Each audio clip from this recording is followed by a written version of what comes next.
साथियों नमस्कार, स्वागत है आपका एक और इस नई वीडियो में और आप देख रहे हैं बिग इंडिया टीवी।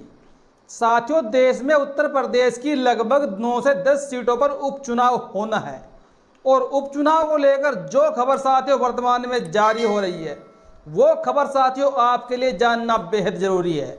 आप जानते हैं कि 2024 के लोकसभा चुनाव में बीजेपी ने तीसरी बार सरकार बना ली है और इंडिया वर्सेस एनडीए दोनों गठबंधनों में लड़ाई कांटे की रही, लेकिन इंडिया वाला गठबंधन तमाम तोड़जोड़ लगाकर भी एनडीए को नहीं हरा सका और एक बार फिर तीसरी बार देश में प्रधानमंत्री मोदी ने प्रधानमंत्री की शपथ ली, जो कि साथियों गठबंधन की सरकार बनी है देश में।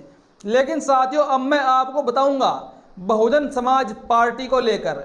बहुजन समाज पार्टी इस बार लोकसभा के चुनाव में बहुत बुरी हार बीएसपी की हुई है 2024 में, और हार इतनी बुरी हुई है कि एक भी सीट बसपा को नसीब नहीं हुई।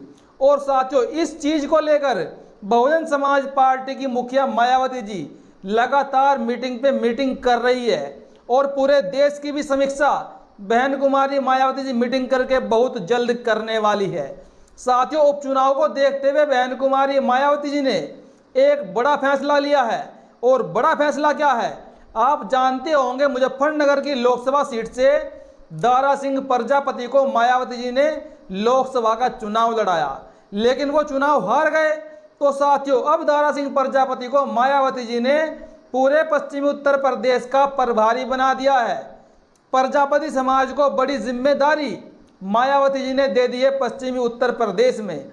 और एक तरफ साथियों चंद्रशेखर आजाद रावण भी जब से सांसद बने हैं साथियों उन्होंने भी मन बनाया है कि इस बार वो भी तमाम सीटों पर उपचुनाव लड़ेंगे। और एक बात और आई है आजाद समाज पार्टी की तरफ से, चंद्रशेखर रावण साथियों इस बार 2027 के विधानसभा चुनाव में विधानसभा का चुनाव भी लड़ेंगे उत्तर प्रदेश का। और 403 सीटें हैं उत्तर प्रदेश में विधानसभा की, और 403 की 403 सीटों पर चंद्रशेखर रावण इस बार चुनाव लड़ेगी। उनकी पार्टी यानी कि आजाद समाज पार्टी इस बार सभी की सभी सीटों पर विधानसभा का चुनाव लड़ेगी। चंद्रशेखर को लेकर बाकी खबर साथियों बताऊंगा मैं आपको बाद में। पहले थोड़ी बात कर लेते हैं मायावती जी को लेकर। और मैं इससे पहले आपको बता दूं आखिरकार वो 9-10 सीटें कौन कौन सी है जहां पर उत्तर प्रदेश में बहुत जल्द ही विधानसभा का चुनाव होने वाला है, यानी कि उपचुनाव होने वाला है। साथियों ये वो 9 सीटें हैं जहां से अभी हाल ही में चुनाव हुआ है लोकसभा का। जो इन सीटों पर विधायक थे उन विधायकों ने लोकसभा का भी चुनाव लड़ा और वो चुनाव जीत गए, और उसी वजह से ये सीटें खाली हो गई। अब इन सीटों पर दोबारा चुनाव करवाना जरूरी है। अब इन सीटों पर दोबारा विधानसभा का चुनाव होना है, क्योंकि इन सीटों पर विधायक बनेंगे जो कि साथियों सदन के अंदर जाकर चर्चा करेंगे। सबसे पहले बात करते हैं साथियों कटहरी की लोकसभा सीट है। ये सीट खाली हो चुकी है और इस सीट पर भी साथियों उपचुनाव होना है। इसके बाद बात करते हैं मिल्कीपुर एक लोकसभा सीट है जहां से समाजवादी पार्टी के अवधेश प्रसाद विधायक थे, अब वो सांसद हो गए हैं और ये सीट खाली हो गई है, तो इस सीट पर भी साथियों चुनाव होना है। इसके बाद मिर्जापुर की एक मंझावा सीट, मिर्जापुर की मंझावा सीट से भी साथियों इस बार लोकसभा के सांसद चुने गए यहाँ के जो विधायक थे, और ये भी सीट खाली हो गई है, यहाँ पर भी चुनाव साथियों होना है। इसके बाद फूलपुर की सीट से बीजेपी के प्रवीण सिंह निषाद इस बार सांसद बन चुके हैं और फूलपुर की सीट भी खाली हो चुकी है। इसके बाद कुदर की जो मुरादाबाद की लोकसभा सीट है ये भी खाली हो चुकी है, यहाँ पर भी चुनाव होना है। इसके बाद मैनपुरी की करहल सीट जहाँ से अखिलेश यादव साथियों विधायक थे, अब अखिलेश यादव सांसद हो गए कन्नौज से और ये सीट खाली हो गई करहल की मैनपुरी की, तो इस सीट पर भी उपचुनाव साथियों होना है। इसके बाद गाजियाबाद की सीट से अतुल गर्ग सांसद हो गए हैं और ये भी सीट खाली हो गई है विधानसभा की। इसके बाद है साथियों खैर की विधानसभा सीट। अब खैर विधानसभा सीट पर जो प्रत्याशी थे, जो विधायक थे अनूप वाल्मीकि, अब वो हाथरस की सीट से इस बार सांसद बन चुके हैं। और सबसे बड़ी खबर साथियों यहाँ पर यह है कि साथियों सबसे पहले बहुजन समाज पार्टी बड़े ही दमदारी के साथ उपचुनाव लड़ा करती थी, फिर बीएसपी ने उपचुनाव लड़ना छोड़ दिया और अब फिर बसपा ने ऐलान किया है कि वो प्रत्येक उपचुनाव लड़ा करेगी।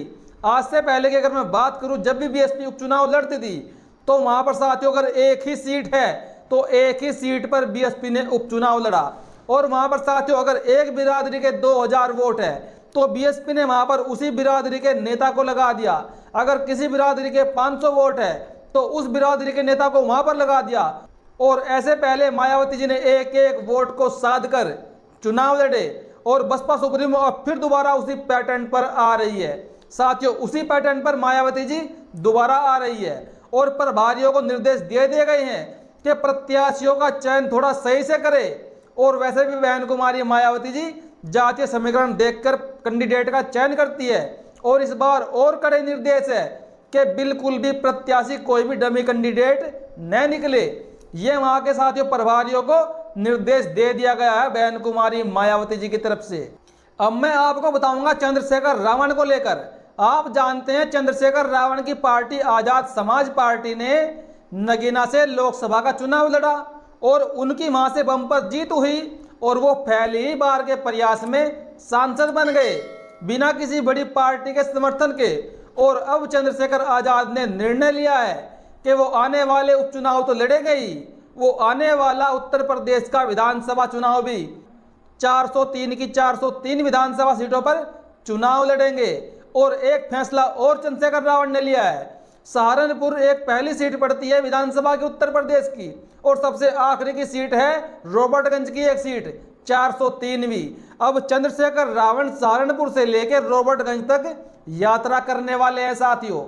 अपने समर्थकों को उन्होंने पहले ही बोल दिया है, पार्टी को मजबूत करने वाले हैं, पार्टी को जोड़ने वाले हैं। उनके दिमाग में एक बात अच्छी तरीके से चली गई कि बहुजन समाज पार्टी में, उनके दिमाग में एक बात बहुत अच्छे से बैठ गई कि बहुजन समाज पार्टी में कोई भी युवा नेता नहीं है, और आकाश आनंद की भी अभी वापस आने की कोई उम्मीद नहीं है। तो जो एक वो गैप है युवाओं के बीच में और बीएसपी के बीच में, उस गैप को पूरा करने की कोशिश करेंगे यहाँ पर चंद्रशेखर रावण, और उस गैप को साधने की कोशिश करेंगे चंद्रशेखर रावण, पूरी यात्रा करेंगे। और साथियों ऐसे में अगर बीएसपी चंद्रशेखर रावण के सामने किसी कोऑर्डिनेटर को लगाती है, किसी प्रभारी को लगाती है, तो वो चंद्रशेखर रावण का मुकाबला नहीं कर पाएंगे। बसपा में सिर्फ दो ही ऐसे नेता है जो चंद्रशेखर रावण का मुकाबला कर सकते हैं, एक तो आकाश आनंद, एक खुद बहन कुमारी मायावती जी। तो अगर चंद्रशेखर रावण की काट बहन जी के पास है तो उनको आकाश आनंद को वापस लाना होगा और फील्ड में छोड़ना होगा, क्योंकि चंद्रशेखर रावण पूरी यात्रा करने वाले हैं पूरे के पूरे उत्तर प्रदेश की एक एक विधानसभा सीट से। साथियों अगर कहीं ना कहीं बीएसपी कमजोर होती है, साथियों अगर कहीं ना कहीं बीएसपी कमजोर होती है तो आने वाले समय में उसका पूरा का पूरा फायदा चंद्रशेखर रावण को मिलने वाला है, आजाद समाज पार्टी को मिलने वाला है। और अगर बात करें हम बहुजन समाज की, तो बहुजन समाज आने वाले कुछ ही दिनों में ये बात समझ जाएगा कि हमारे लिए चंद्रशेखर रावण भी ऐसे ही है और बहन कुमारी मायावती जी भी ऐसी ही है। तो दलित वोट ट्रांसफर होने में जरा भी हिचक नहीं लगाएगा, जरा भी देरी नहीं करेगा। अगर उनको लगा के बहुजन समाज पार्टी अब कमजोर पड़ गई तो वो बेझिझक साथियों बिना सोचे समझे चंद्रशेखर रावण के साथ चलेगा, और चंद्रशेखर रावण साथियों फिर आने वाले समय में देश के बहुजनों के बड़े नेता होंगे। जी हाँ साथियों, ये हकीकत है। लेकिन अगर बीएसपी ने अपने आप को संभाल लिया, मजबूती से चुनाव लड़ गए, तो फिर साथियों बसपा को भी तरक्की मिल सकती है आने वाले समय में। साथियों आपको ये वीडियो कैसा लगा, अपनी प्रतिक्रिया जरूर